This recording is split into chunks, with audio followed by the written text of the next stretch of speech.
তুমি মহারাজ সাধু হলে আজ আমি আজ চোর বটে।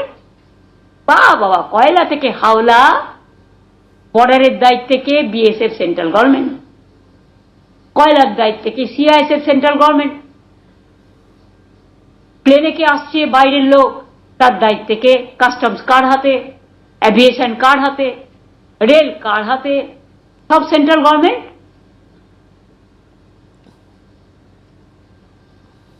সিআরপিএফ কার হাতে? Central government. আর্মিও তোমার হাতে, সেন্ট্রাল গভর্নমেন্ট। আমি জীবনে দেখিনি, এমনকি আমার কাছে একটা খবর এসছে, কদিন আগে আপনাদের সাংবাদিকদের আর্মি অফিস থেকে কাউকে কাউকে ইনভাইট করা হয়েছিল, জাস্ট টু টক। আমি এর মধ্যে কোনো ভুল দেখি না, আমি ওদের সম্মান করি, আমি সব ফোর্সকেই। কিন্তু একটা রিকোয়েস্ট করব, আমার কাছে খবর আছে ফোর্ট উইলিয়ামে একজন কমান্ড্যান্ট এসআইআর এর কাজ করছে এবং বিজেপি করছে, বসে পার্টি অফিসের কাজ করছে। প্লিজ আপনাদের কাছে হাত জোর করে রিকোয়েস্ট করব, এটা করতে যাবেন না। যারা সত্যিকারের চোর ডাকাত, ধরুন কটা কেস হয়েছে বিজেপির, খুনি, ডাকাত, ধর্ষককারী, হত্যাকারী, হাওলাকারী, কটা কেস হয়েছে? মেয়েদের জ্বালিয়ে দিয়েছে, কটা কেস হয়েছে? প্রতি রাজ্যে বাংলা ভাষায় কথা বলে উড়িষ্যায় রোজ মারছে বাঙালিদের, রাজস্থানে মারছে, আসামে মারছে, মধ্যপ্রদেশে মারছে, আর সেই মধ্যপ্রদেশের এক নেতা এসে এখানে বসে আছে। বাংলায় আপনি শান্তিতে থাকবেন, হ্যাঁ আপনাকে সব শান্তি দেবো, সব ভালো ভালো মিষ্টি খাওয়াবো, কিন্তু নিজের রাজ্যটাকে কন্ট্রোল করুন।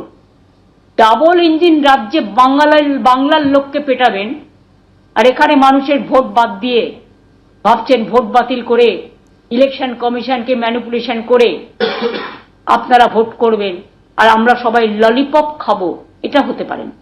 প্রতিবাদ চলছে, প্রতিরোধ চলছে, প্রতিবাদ চলবে, প্রতিরোধ চলবে।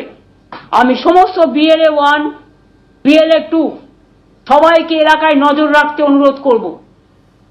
আমি সমস্ত আইসিদের নজর রাখতে অনুরোধ করব, কারণ এই বস্তার মধ্যে যে কেউ বন্দুক বা বোমা ভরে আনছে না, তার তো কোনো গ্যারেন্টি নেই।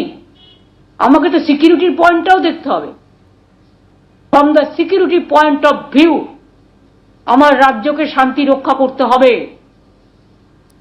এরা তো নিজেরাই মূর্তি ভেঙে নিজেরাই বড় বড় কথা বলে, আর দিল্লি ভাঙতে গিয়ে যখন মন্দির ভেঙে তুলে দেওয়া হলো তখন চুপ থাকে, একেবারে চুপচাপ, যেন ভাজা মাছটা উল্টে খেতে জানে না। কাজেই আপনাদের আমি বলে গেলাম তথ্যগুলো। আশা করি যারা জেনুইন ভোটার তাদের নাম বাদ যাবে না, এটাই আমার প্রথম এবং শেষ কথা। আর প্রশাসনকে ভয় দেখিয়ে লাভ নেই। আপনারা বিহারে যেটা করেছিলেন, ফাইনাল লিস্ট যেদিন বের করেছিলেন সেদিন ইলেকশন ডিক্লেয়ার করে দিয়েছিলেন, যাতে কেউ কোর্টে বিচার পেতে না পারে, এটাও করেছিলেন আপনারা। কেউ জানতোই না যে হরিয়ানা থেকে লোক ভোট দিতে আসছে, রেলে ভর্তি করে বিহার থেকে ভোট দিতে আসছে। ইলেকশন আসলে মনে পড়ে উদ্বোধন, আর ইলেকশনের পরে সব টাকা বন্ধ, টাকা আটকে রাখার বন্ধন। কি উদ্বোধন করছেন? মালদা থেকে জলপাইগুড়ি বা জলপাইগুড়ি থেকে গৌহাটি, এগুলো তো পলিটিক্যাল, যেখানে যেখানে ইলেকশন আছে ম্যাক্সিমাম, আর এগুলো সার্টেন, এর কোনো গুরুত্ব নাই।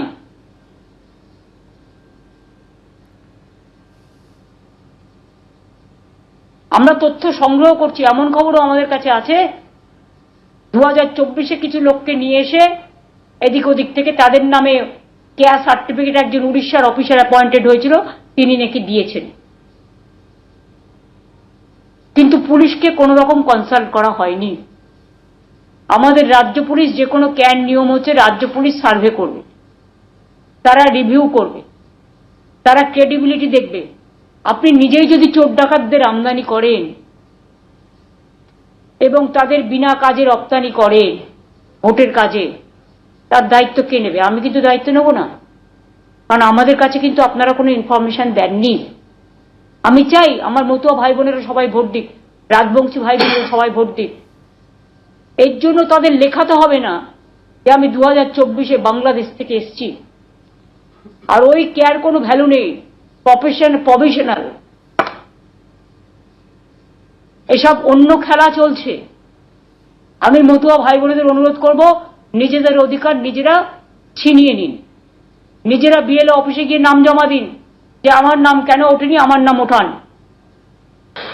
সাধারণ মানুষকেও, মহিলাদেরও, যাদের শিফট হয়েছে ভোটে তাদেরও, নতুন ভোটারদেরও, পরিযায়ী শ্রমিকদেরও, যাদের বিবাহিত হয়ে গেছে, শিফট হয়েছে, টাইটেল চেঞ্জ হয়েছে তাদেরও, সবাইকে বলবো আপনারা বিএলও অফিসে গিয়ে অথবা ইআরও অফিসে গিয়ে অথবা ডিএম অফিসে গিয়ে আপনাদের অভিযোগ জমা করুন যে আমার নামটা কেন বাদ হলো, বা জানতে চান আমার নামটা আছে কি নেই।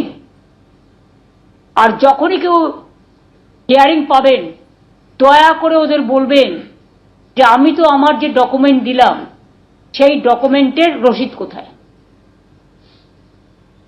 আর বাল্ক হিসেবে কেউ জমা দিলে সেগুলো গ্রহণীয় নয়, ল। এবিপি আনন্দ, এগিয়ে থাকে, এগিয়ে রাখে।